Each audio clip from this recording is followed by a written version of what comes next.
Welcome you all for today's class. Today's class is going to be on Ongoing a Journey written by William. So in this video, we are going to cover the following topics. William Hazlitt with nature, joy of solitude, travel makes memories, familiar company. First, William Hazlitt was an English essayist, dramatist, literary critic, painter, social commentator, and philosopher. And he is now considered as one of the greatest critics and essayists in the history of English language. As it's clear, as its title, the essay is about the art of enjoying oneself when making a journey. Your William Hazlitt begins with Rise of a Journey. He expresses delight in traveling alone with nature. Being his only companion, sees nature as his only companion. He hates being in the company of fellow travelers and friends who like to chat and worry about the world when they travel. He loves his loneliness and fear.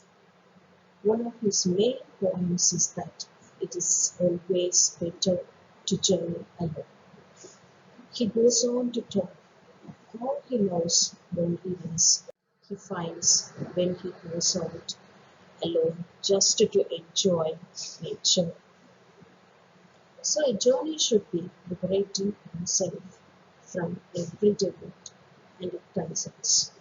To remove oneself from the prison of company and worries, one must become concerned to the nature. The only way to achieve such a union is through complete freedom of thought. While our author William Hazlitt is traveling, he enjoys the silent commentary of wildflowers or the music of flowing waters than constant conversation with a fellow human over worldly topics. Such freedom does not demand a confession of feelings in words or gestures. He wants to escape all the worries of his daily city life. And here he claims that when we are with others, we should completely devote our attention to them and also entertain their thoughts, ideas, opinions, experiences, whatever it may be. However, when we are alone and traveling, we should just concentrate on our own thoughts and reflect on them. We can either be alone or together, not both at the same time, right? We cannot talk and reflect at the same time.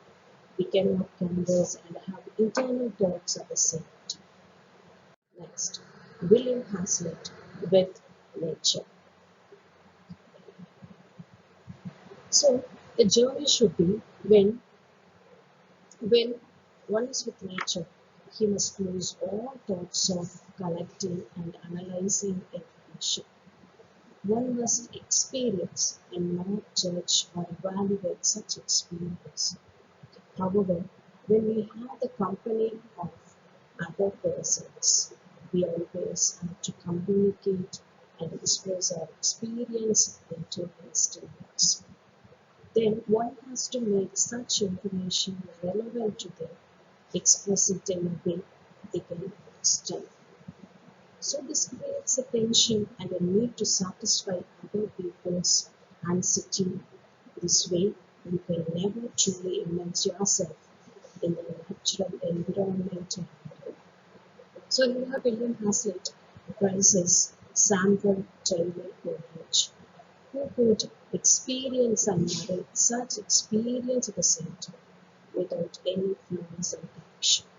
He could instinctively translate his enjoyment into words. However, the writer admits his incapability to do so the same. So he has to think for us before he can put his thoughts and ideas and experience of directly on this.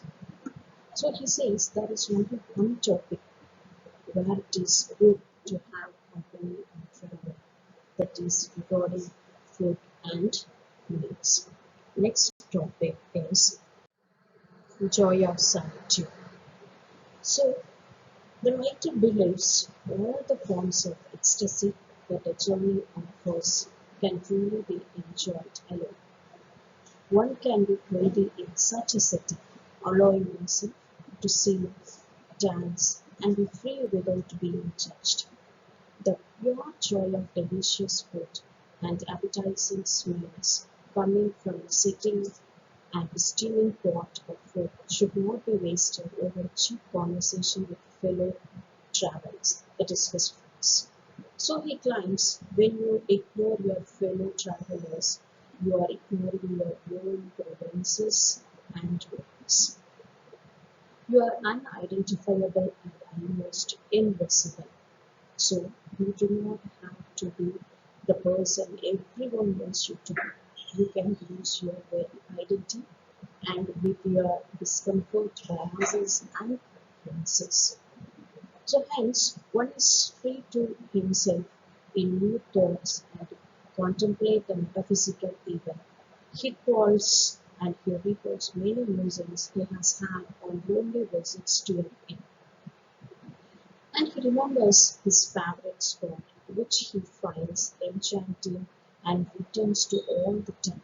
So these feelings he does not want to share with his friends with others who may not value the same. So he wants to enjoy such beauty and delight in selection. So here the next topic is travel makes memories. So he goes on to discuss the unpredictable nature of one's travel and experiences. So a change of space can change our whole perspective altogether. So we make new memories in place of old ones, new moments in place of the past ones. So there is a constant shifting of viewpoints and perspectives also. So when we are in a place, it may seem like a new world, and we move to a different one. We find a new world entirely. So we create and register an unending list of places and things. And when we return to old places, we remember and revisit those old memories of the same place. So when one is traveling, the journey becomes more important than the destination itself. Your husband likes to be alone on a journey, but with a few expectations. He would not object to have a friend or a party with him while visiting a historical ruin or a picture gallery like Stonehenge, Oxford, Athens, or Rome. So these are intelligible matters or matters that can be intellectually analyzed. So one can talk about them, but their feelings aroused by a landscape or a view of nature are pure feelings that are difficult to analyze and communicate. The last topic is a familiar company. So William Hazlitt confesses that when he travels to foreign lands with a different language, he does not like a familiar company. However, he claims he loved being in France, where hardly everyone spoke English. He found to be liberating and enriching to be in a land of a different tongue.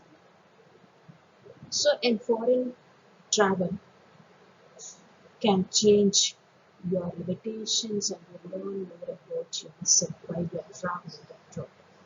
It takes you out of your comfort zone and helps you to grow a human being. However, William Hazlitt claims that no matter how long and how enjoyable the journey, it always ends at home.